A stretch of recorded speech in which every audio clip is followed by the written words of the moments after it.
আসসালামু আলাইকুম। আন্তর্জাতিক সংবাদে আপনাকে স্বাগতম। শুরুতেই জানিয়ে দিচ্ছি সংবাদ শিরোনাম। শত্রুর পূর্ণ পরাজয় না হওয়া পর্যন্ত হামলা চলবে, হুঁশিয়ারি ইরানের নিরাপত্তা প্রধানের। লোহিত সাগরে তুমুল উত্তেজনা, সৌদির আরামকো স্থাপনায় হুতিদের ড্রোন ক্ষেপণাস্ত্র হামলা। আমিরাতের সহায়তায় ইরানে বাহরাইন ও কুয়েতে নজিরবিহীন বিমান হামলা। ইসরায়েলকে স্বীকৃতি না দিলে সৌদির পারমাণবিক চুক্তি বাতিল, বলল ডোনাল্ড ট্রাম্প। তবে কি পরমাণু বোমা তৈরির পথে ইরান? মার্কিন গোয়েন্দা প্রতিবেদনে তোলপাড়। এবং সর্বশেষ জানিয়ে দেব, এবার মোদী সরকারের পতনের ডাক রাহুল গান্ধীর। শিরোনাম শুনছিলেন, এবার বিস্তারিত। শত্রুর পূর্ণ পরাজয় না হওয়া পর্যন্ত হামলা চলবে, হুঁশিয়ারি ইরানের নিরাপত্তা প্রধানের। শত্রুপক্ষ সম্পূর্ণভাবে পরাজিত না হওয়া পর্যন্ত ইরানের লক্ষ্য ভিত্তিক ও ধারাবাহিক সামরিক অভিযান অব্যাহত থাকবে বলে ঘোষণা দিয়েছেন দেশটির সুপ্রিম ন্যাশনাল সিকিউরিটি কাউন্সিলের সচিব মোহাম্মদ বাকের জুলকাদর। ইরানের রাষ্ট্রীয় বার্তা সংস্থা IRN এর বরাতে তিনি বলেন, মিনাবে নিহত নিরীহ শিশুদের মৃত্যুর প্রতিশোধ নেওয়া এবং শত্রুর বিরুদ্ধে পূর্ণ বিজয় অর্জন না হওয়া পর্যন্ত ইরানি বাহিনীর নির্ভুল হামলা চলতে থাকবে। তিনি বলেন, শত্রুর পুরোপুরি পরাজিত না হওয়া পর্যন্ত এবং নিরপরাধ শিশুদের রক্তের প্রতিশোধ নেওয়া না পর্যন্ত আমাদের অভিযান অব্যাহত থাকবে। এদিকে গত 24 ঘন্টায় কৌশলগতভাবে গুরুত্বপূর্ণ হরমুজ প্রণালীতে 4টি জাহাজের গতিপথ পরিবর্তন করতে বাধ্য করেছে ইরানের Islamic revolutionary guard corps IRGC। রাষ্ট্রীয় টেলিভিশনের বরাতে এই তথ্য জানিয়েছে বার্তা সংস্থা AFP। লোহিত সাগরে তুমুল উত্তেজনা, সৌদির আরামকো স্থাপনায় হুতিদের ড্রোন ক্ষেপণাস্ত্র হামলা। মধ্যপ্রাচ্যে যুদ্ধের অগ্নিশিখা আরো তীব্র রূপ ধারণ করেছে।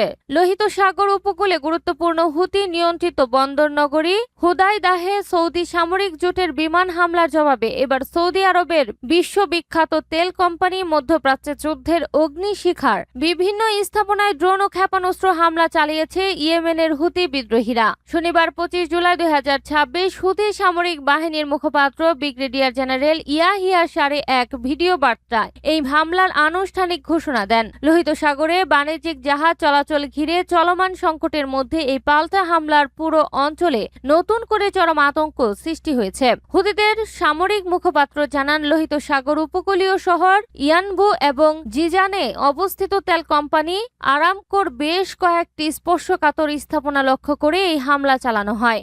আমিরাতের সহায়তায় ইরানে বাহরাইন ও কুয়েতে নজরবিহীন বিমান হামলা। মধ্যপ্রাচ্যে চলমান উত্তেজনার মধ্যেই পারস্য উপসাগরীয় অঞ্চলে এক নজিরবিহীন পরিস্থিতির খবর সামনে এসেছে। আমেরিকান সংবাদ মাধ্যম ওয়াল স্ট্রিট জার্নালের এক চাঞ্চল্যকর প্রতিবেদনের বরাত দিয়ে ডিফেন্স সিকিউরিটি এশিয়া জানিয়েছে, প্রথমবারের মতো ইরানি ভূখণ্ডের ভেতরে সরাসরি যুদ্ধ বিমান পাঠিয়ে হামলা চালিয়েছে বাহরাইন ও কুয়েত। হামলায় সংযুক্ত আরব আমিরাতের সহায়তা প্রতিবেদনে দাবি করা হয়। বাহরাইন ও কুয়েতের এই যৌথ অভিযানে গোয়েন্দা তথ্য সরবরাহ এবং আকাশের প্রতিরক্ষামূলক বিমান হামলা প্রদানের মাধ্যমে সরাসরি সহায়তা করেছে সংযুক্ত আরব আমিরাত। এই যৌথ অভিযানের মূল লক্ষ্য ছিল ইরানের ড্রোন ও ক্ষেপণাস্ত্র সংরক্ষণাগারগুলো, যা থেকে এতদিন উপসাগরীয় দেশগুলো এবং সেখানে অবস্থিত মার্কিন সামরিক ঘাঁটিগুলোতে হামলা চালানো হচ্ছিল। কুয়েতের অস্বীকৃতি ও কৌশলগত অস্পষ্টতা, তবে এই দাবির পর তীব্র প্রতিক্রিয়া দেখা দিয়েছে কূটনৈতিক মহলে। ওয়াশিংটনে নিযুক্ত কুয়েতের রাষ্ট্রদূত শেখা আল জাইন আল সবাহ প্রতিবেদনটি সম্পূর্ণ প্রত্যাখ্যান করেছে। তিনি স্পষ্ট করে জানান, কুয়েত ইরানের বিরুদ্ধে কোনো সামরিক অভিযানে অংশ নেয়নি, বরং প্রতিবেশীদের বিরুদ্ধে নিজেদের আকাশসীমা ব্যবহার করতে দেয়নি। বাহরাইনের পক্ষ থেকে এখনো আনুষ্ঠানিকভাবে কোনো মন্তব্য করা হয়নি। ইসরায়েলকে স্বীকৃতি না দিলে সৌদির পারমাণবিক চুক্তি বাতিল, বলল ট্রাম্প। ইসরায়েলের সঙ্গে সম্পর্ক স্বাভাবিক করতে সম্মত না হওয়া পর্যন্ত সৌদি আরবের সঙ্গে বেসামরিক পারমাণবিক চুক্তি এগিয়ে না নেওয়ার কথা আবারও স্পষ্ট করেছেন যুক্তরাষ্ট্রের প্রেসিডেন্ট ডোনাল্ড ট্রাম্প। আব্রাহাম চুক্তির অধীনে সৌদিকে এই সমঝোতায় আসতে হবে উল্লেখ করে তিনি বলেছেন, সৌদি আরবের এখন ইসরায়েলের সঙ্গে সম্পর্ক স্বাভাবিক করার সময়। ট্রাম্পের কাছে জানতে চাওয়া হয়, ইসরায়েলের শর্ত ছাড়া চলতি সপ্তাহের শুরুর দিকে পারমাণবিক চুক্তির ঘোষণা দিয়ে মার্কিন জ্বালানি বিভাগ তার চেয়ে এগিয়ে গিয়েছিল কিনা। জবাবে ট্রাম্প বলেন, না, কেউ এগিয়ে যায়নি। আমি শুধু বলি সৌদি যেন ইসরায়েলের সঙ্গে সম্পর্ক ঠিক করে। তাদের সফল আব্রাহাম চুক্তির সদস্য হতে হবে, আর এই চুক্তি হওয়া তাদের জন্য মোক্ষম সময়। গত বুধবার সৌদি আরবে বেসামরিক পারমাণবিক কর্মসূচি প্রতিষ্ঠার লক্ষ্যে একটি পারমাণবিক সহযোগিতা চুক্তি স্বাক্ষর করে ওয়াশিংটন ও রিয়াদ। তবে এর একদিন পর সামাজিক যোগাযোগ মাধ্যমে নতুন শর্তের ঘোষণা দেন ট্রাম্প। সেখানে তিনি জানান, পারমাণবিক সুবিধা পেতে হলে সৌদি আরবকে অবশ্য আগে ইসরায়েলের সঙ্গে সম্পর্ক স্বাভাবিক করতে হবে। শুক্রবারও নিজের সেই অবস্থানে অনড় থাকেন তিনি। তবে কি পরমাণু বোমা তৈরির পথে ইরান? মার্কিন গোয়েন্দা প্রতিবেদনে তোলপাড়। ইরানের নবনিযুক্ত সর্বোচ্চ নেতা আয়াতুল্লাহ মুস্তাফা খামেনি তার প্রয়াত পিতা আয়াতুল্লাহ আলী খামেনির চেয়ে পারমাণবিক অস্ত্র তৈরির বিষয়ে বহুগুণ বেশি আগ্রহী বলে মনে করছে মার্কিন যুক্তরাষ্ট্রের গোয়েন্দা সংস্থাগুলো। এ বিষয়ে বাবার নীতি বদলে নিজের শক্ত অবস্থান বজায় রেখেছেন মুস্তফা।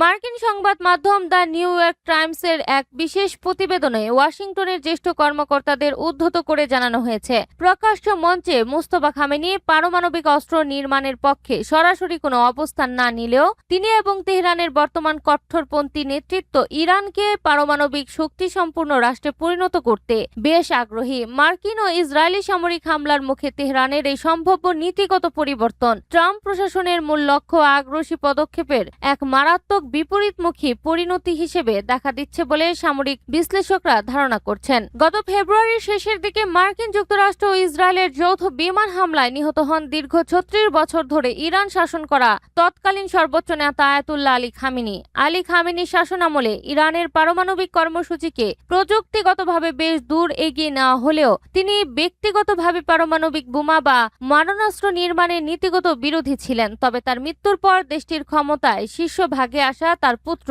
মুস্তফা খামেনি এবং নতুন নেতৃত্ব সেই দীর্ঘদিনের অবস্থান পরিবর্তন করতে পারেন বলে মার্কিন গোয়েন্দা মূল্যায়নে উঠে এসেছে। এবার মোদী সরকারের পতনের ডাক রাহুল গান্ধীর। শিক্ষার্থীদের তুমুল আন্দোলনের মুখে কেন্দ্রীয় শিক্ষামন্ত্রী ধর্মেন্দ্র প্রধানের পদত্যাগের পরেই কেন্দ্র সরকারের উৎখাতের জোরালো আহ্বান জানিয়েছে ভারতের লোকসভার বিরোধী দলীয় নেতা রাহুল গান্ধী। তিনি স্পষ্ট ভাষায় বলেছেন, এবার এই সরকারকে সরানোর সময় এসেছে। শনিবার ২৫ জুলাই এক্স হ্যান্ডেলে দেওয়া এক পোস্টে এই কংগ্রেস নেতা বলেন, ধর্মেন্দ্র প্রধানের পদত্যাগ দেশের শিক্ষা ব্যবস্থাকে ঢেলে সাজানোর পথে একটি বড় পদক্ষেপ। এ সময় তিনি রাজপথে আন্দোলনরত অদম্য শিক্ষার্থীদের অভিনন্দন জানান। শিক্ষামন্ত্রীর পদত্যাগকে আংশিক জয় হিসেবে উল্লেখ করে রাহুল গান্ধী লিখেন, এখনো দুটি দাবি অপূর্ণ রয়েছে। তা হলো শিক্ষার্থী ও ভারতের ভবিষ্যৎকে সম্মান জানিয়ে প্রধানমন্ত্রী নরেন্দ্র মোদীর নিঃশর্ত ক্ষমা প্রার্থনা এবং আন্দোলনকারী শিক্ষার্থীদের উপর সহিংসতার ঘটনায় জড়িত দোষীদের বিরুদ্ধে দৃষ্টান্তমূলক ব্যবস্থা গ্রহণ।